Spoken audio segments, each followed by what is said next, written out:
Many experts consider the Dead Sea Scrolls to be the most important archaeological discovery of the 20th century, if not the most important one of all times.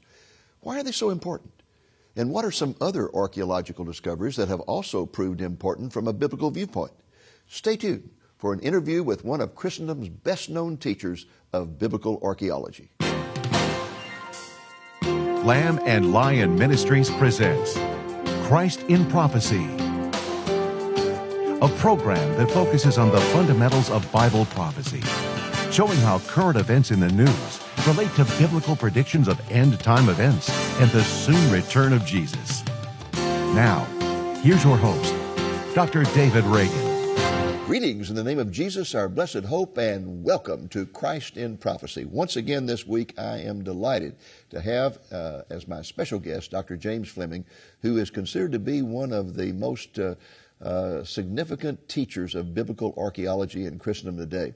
And my colleague Nathan Jones and I are going to be interviewing him about the Dead Sea Scrolls. But Nathan, first of all, I'd like to ask you a question.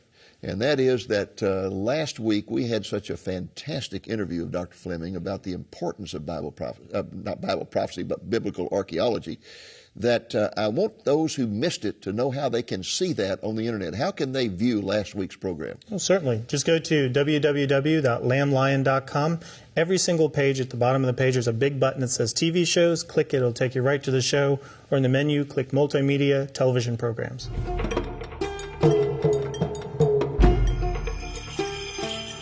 Folks, on the wall behind me, you see a photo of one of the most famous sites in all of Israel. It's called Qumran. It's located near the Dead Sea. And at the top of that barren hill are some caves where the Dead Sea Scrolls were found in 1947. Dr. Fleming, could you tell us the fascinating story behind how the Dead Sea Scrolls were found and why they're significant? In the winter of 46-47, in the 1900s, a Muslim shepherd boy, the Tamri tribe, was with his goats, and one of them went up a little cliff, and to get the goat to come down, he tossed a rock into the entrance of a small cave, and the rock went clonk instead of clack. It hit something hollow. Being curious, he went up inside, and sure enough, there was this tall pottery jar that had broken, and inside he thought he'd find gold, but this dirty, blackish, rolled-up leather, which we now realize was animal skin. Some of them were sheep, some even cow skin. He put 3 of them in his satchel, carried it back to his head of their tribe, who had thought maybe they could be sold and used for leather, for making shoes. Now listen to this. He went to a shop in Bethlehem. Listen to the providential name of this shop. Kando's Shoe and Antiquity Shop. Thank the Lord, because Mr. Kando noticed faint Hebrew letters on the back side of the scrolls. And therefore, wouldn't it be amazing to have Bedouin wearing Dead Sea Scroll sandals if they hadn't been properly found. And even then, they weren't sure on the significance of them. But this was right at the eve of the War of Independence between Israel and the surrounding Arab nations. And Mr. Kando was a Syrian Orthodox Christian, and he gave them to their archbishop, who was going to go to the U.S., and thought maybe they could be sold because the community was really needing help financially. And an ad appeared in the Wall Street Journal. Dead Sea Scrolls for sale. Would make an ideal gift to your church or college. Fortunately, a scholar saw that, reported it to Yigal Yadin, the son of a famous archaeologist named Sukenet, who arranged to buy them through an intermediary. So they would be going to some Jews at the time. And so most of them ended up in the Israel Museum in Jerusalem. So what a fascinating Did they know what they found? And once photographs were taken of some of them, they were sent to a famous American, actually the Dean of Archaeology in the United States, William Foxwell Albright, who, looking at the pictures, sent back a cable to Jerusalem congratulations on the greatest manuscript discovery of our century. Wow. There can be no doubt as to their authenticity. I would guess by the script they are about the mid-1st century A.D., which is exactly on target. Now, were additional scrolls found? Several caves, the same tribe thought they could make more money, or were found. They are numbered in their sequence of studies. 11 caves ended up with scrolls in them. But caves 1, 2, and 3 produced these first ones that were mentioned in that identification of Albright. Cave 4 was actually found after an excavation of the closest archaeological site, Qumran, which you mentioned. Cave 4 is the one we have pictured behind us on the wall here. That ended up being scrolls that were not in jars. And so they ended up in 40,000 pieces. Well, I also understand that when it became known that these scrolls were valuable, that the Bedouins began to tear them into little pieces. Oh, no. They found they could get more, in their ignorance, but these first scrolls were sold for peanuts at the time. Now, were all these scrolls of biblical texts? About one-third. Altogether, there were almost 1,000 scrolls. Many of them only small fragments remained. Of the 1,000 original scrolls, a third were Hebrew Bible, Old Testament texts. Minus, 2 books, right? Esther and Nehemiah, was it? Yes, but that's a little bit tricky because a couple books tend to be 1st and 2nd Samuel on the same scroll. So a part of 1st and 2nd Samuel was found, but the piece was only from 1st Samuel, right? So these are Old Testament books then that were discovered, hundreds of years before our existing copies? So these all are from about the 2nd century BC. That old. Qumran destroyed in 69 A.D. So, Now, explain, what is the significance of finding scrolls that old? Well, we had to just trust that the Jewish scholars called the Masoretes did a good job discerning which of the old scrolls that they had in the 800s A.D., which of them were more accurate. Because so you're saying the oldest scrolls we had before this were dated to 800 AD? No, in 800 A.D., the various scrolls we had, and several scrolls were probably going back almost to the 1st century, but because errors had begun, copyist errors were in some of them, they didn't want any of those to be copied. So after they determined which they felt were the more accurate, the others were not destroyed but buried. Yes. And so none survived until this discovery. So this took us back 800 years? And some of those, one at Qumran is probably from 300 BC. Okay. So between 800 and 1,000 years. Were there any complete books of the Bible found? Almost complete, only a few words missing in a few. The 3 most common books, and for which they needed more copies because they were used more frequently, are the same 3 that Jesus quotes most often from. Okay, what are they? Isaiah, Psalms, Deuteronomy. And those were felt to be more practical use, and therefore more synagogues had them. In fact, the Isaiah scroll is the centerpiece of the Dead Sea Scrolls Museum. But between 12 and 15 copies were found of those 3. Now let's go back to the question I asked you earlier. What else besides Hebrew texts were found there?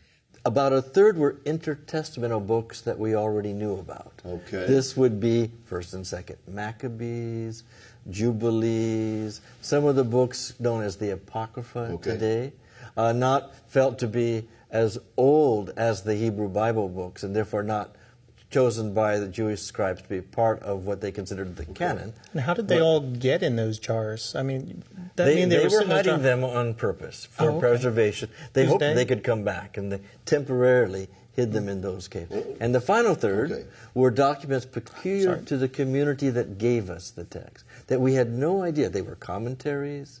There was one called The War of the Sons and Light of the Sons of Darkness. And were there rules and regulations of Yes, the Manual of Discipline or the Rule of the Community. So now who is this?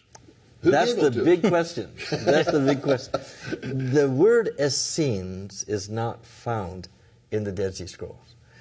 The word Essene is Hasidim. We get the word Hasidic from it. It simply means the pious ones. And you should not be surprised. They're not going to call themselves the pious ones. Well, we all know a few pious people call themselves that, but it's a title used by others. They simply call themselves the Yahad, which means the community. So scholars are usually cautious. They are written by the Dead Sea community.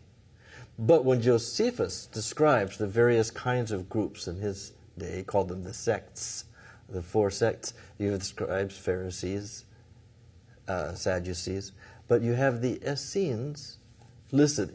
And he gives 4 pages about what the Essenes believed.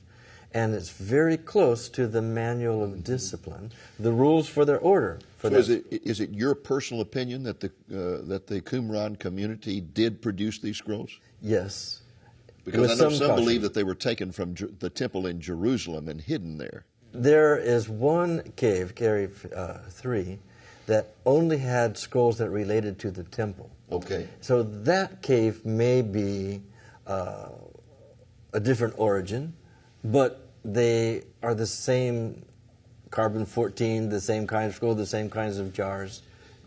Now, what about the scrolls?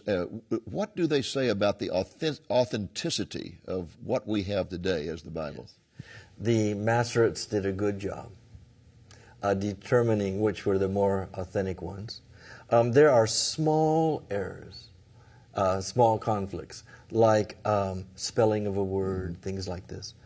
In one of the Psalms, we have each verse starting with a different letter, acrostic kind of thing. Yes. N is missing. The Qumran had the N, things like that.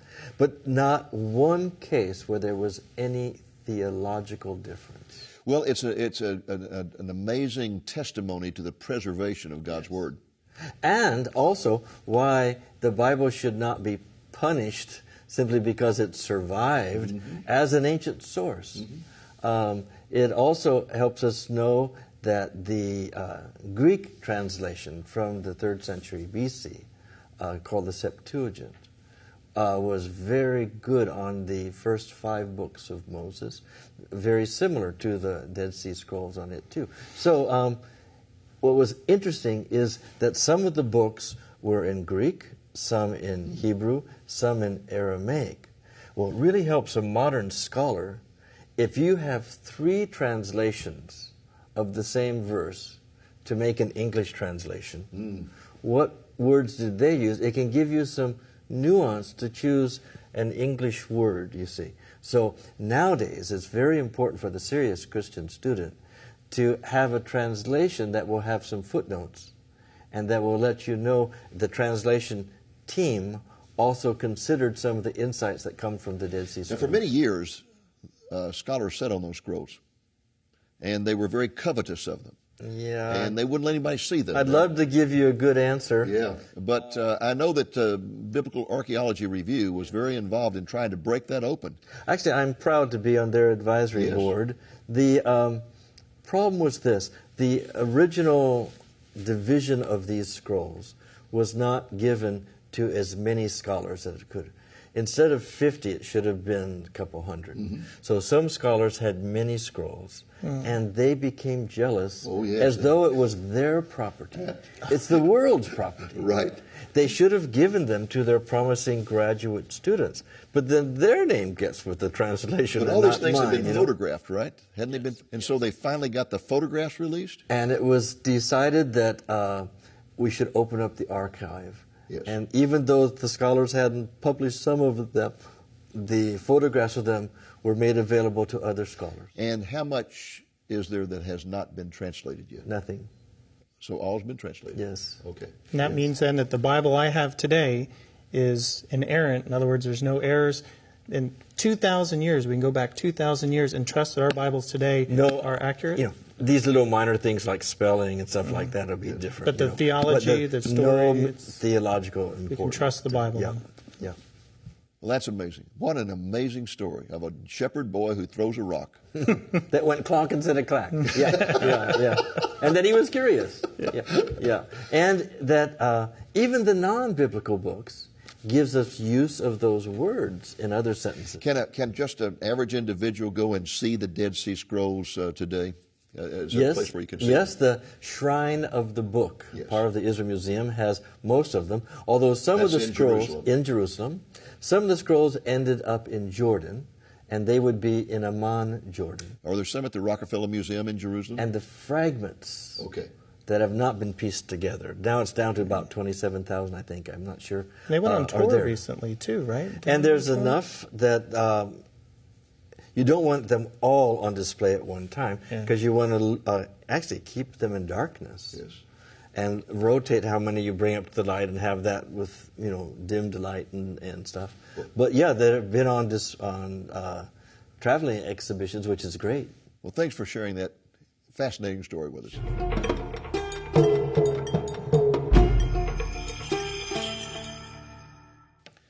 Welcome back to our interview of Dr. James Fleming, who is one of Christendom's best-known teachers of biblical archaeology.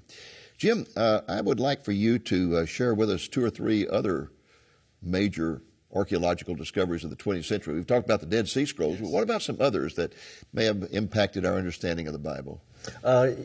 May I focus it on an area, because there's so many discoveries. Okay. Maybe a few that relate to the life of Jesus. All right. Well, even take even more specific, his last week.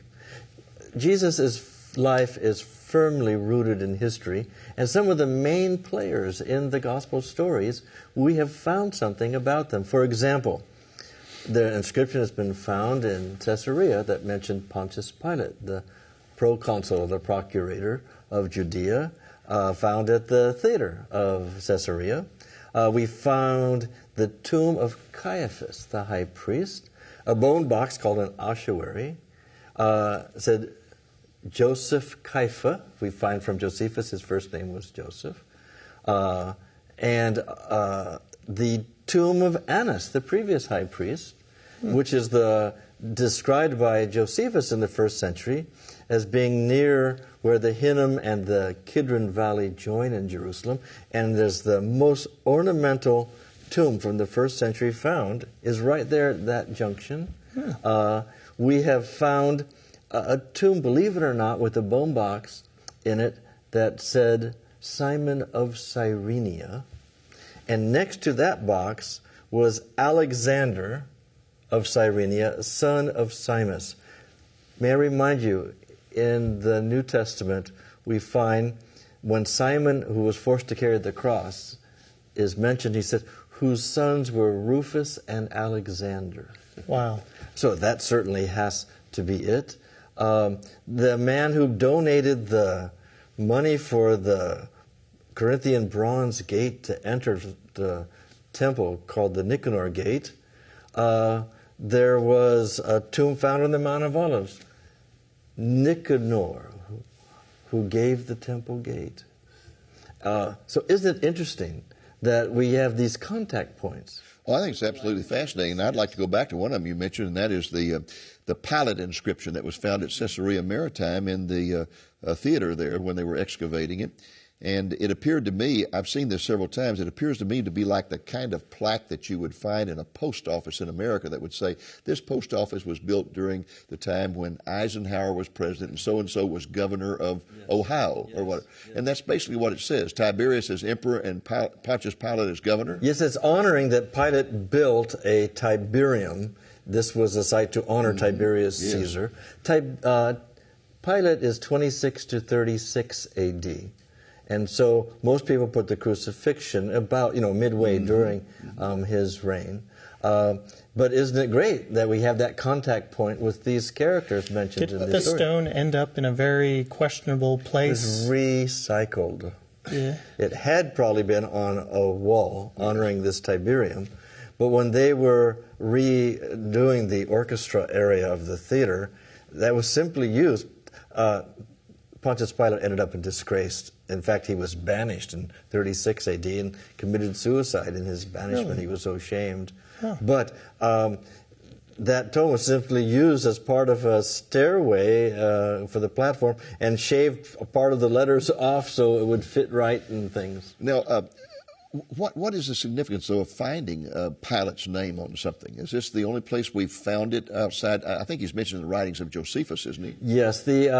Actually, to find an inscription in stone with his name on it is the only one. Other ones may come up, although his reign was just that 10-year period. We have many mentioning the emperors, of course. But the local governors, you don't always find there. Now, you mentioned the bone box of the ossuary of the high priest Caiaphas. Boy, that was quite a discovery, wasn't it? Yes. Now, about 2,000 bone boxes have been found. Let's tell what a bone box is. Most people don't know. You have primary burial and secondary burial. Okay. After the body decomposes, it sounds funny to us, but Jews would collect the bones.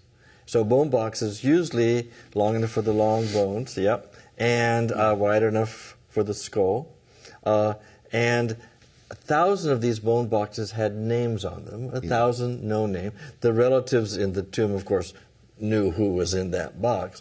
But this gives us the common names in the time of Jesus. Now, what's great about them, in Judea, we don't find them before 36 BC and not after 70 AD.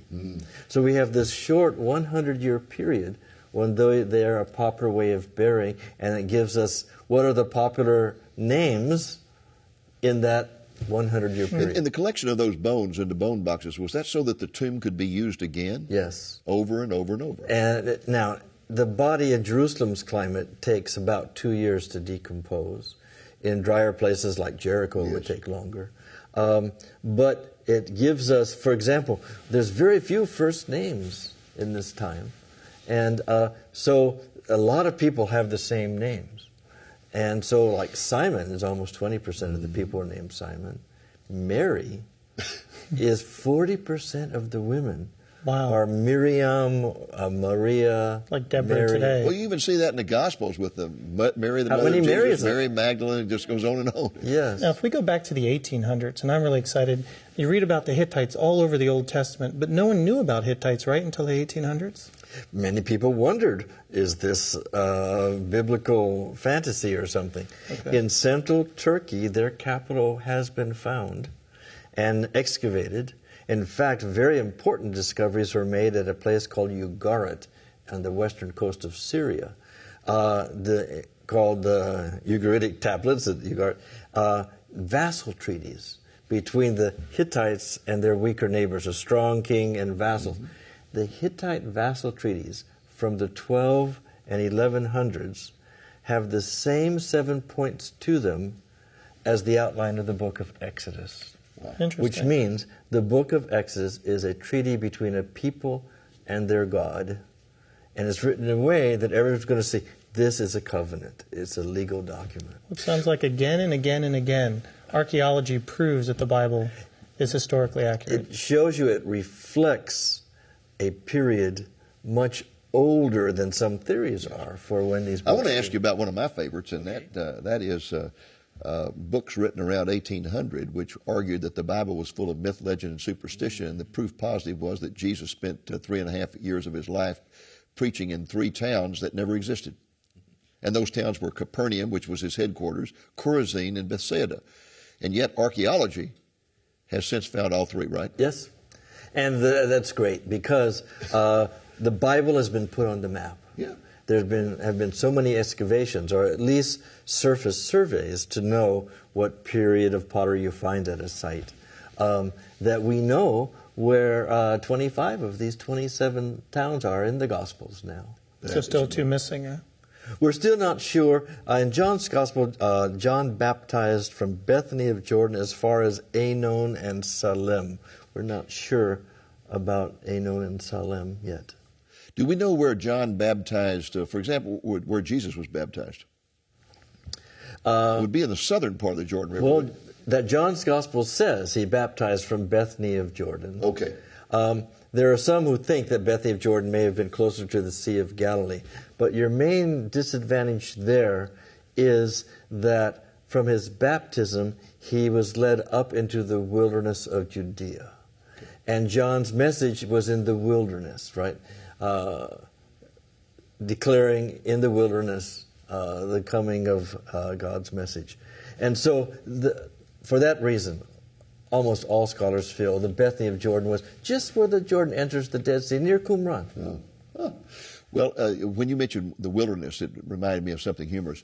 We went over to Israel several years ago, and we did a lot of shooting in the Judean wilderness, which, you know, is just camera shooting in the Middle East. You have to clarify. Totally photograph. barren. Yes. It's as barren as it can be.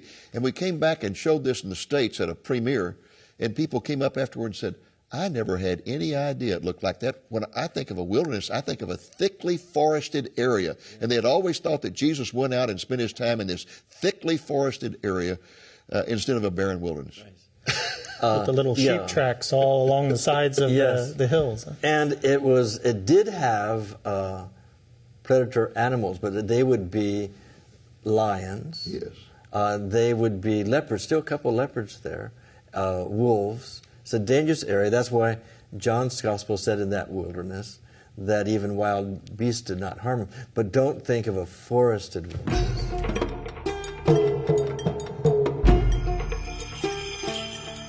Welcome back to our interview of Dr. James Fleming, who is considered one of Christendom's foremost teachers of biblical archaeology. Dr. Fleming, could you tell our folks how they can get in touch with you and your ministry and find out all about that great Antiquities Center? Oh, thank you. Yes, we have a site called diggingforit.net, and that will get onto our museum site in Georgia as well as our educational materials. I love that website name, Digging For It. And you can either spell out the word for or just put the number four in there, Digging For It. And that'll open up a whole new world for you. So, folks, be sure you go there. Jim, you became famous in 1969 when you discovered the location of the ancient Eastern Gate in Jerusalem. And I have always been fascinated by the story, and I was wondering if you would come back next week and share the story with us of how you did that. Okay. I'll be glad to be with you. Great. Well, folks, our time is up, so let me invite you to be back with us next week when we're going to interview Dr. James Fleming about how he discovered that gate and what's the significance of finding the ancient Eastern Gate. Until then, this is Dave Reagan speaking for Lamb and Lion Ministries, saying, look up, be watchful, for our redemption is drawing near. Are you interested in gaining new insights about the Bible through archaeology? 4 of our Christ in Prophecy episodes with Dr. James Fleming, filmed at our studios in Dallas, can be enjoyed on one DVD entitled Biblical Archaeology. In these 4 fascinating programs, Dr. Fleming discusses the importance of biblical archaeology, the significance of the Dead Sea Scrolls, and the relationship of the Eastern Gate to the location of the ancient Jewish temple. In the final interview, he discusses a wide range of archaeological issues, such as the sites of Mount Sinai, the Mount of Transfiguration, and the tomb of Jesus. The running time of the video is approximately 80 minutes. In addition to individual study, this series of 20-minute programs would make a great discussion and teaching tool for Bible study groups. This album is available for a gift of $12 or more, plus the cost of shipping. To order a copy, call the number you see on the screen Monday through Friday, 8 a.m. to 5 p.m. Central Time, or order online at lamblion.com. Thank you for joining us on today's Christ in Prophecy, a presentation of Lamb and Lion Ministries, a non-denominational ministry dedicated to teaching the fundamentals of biblical prophecy and proclaiming the soon return of Jesus.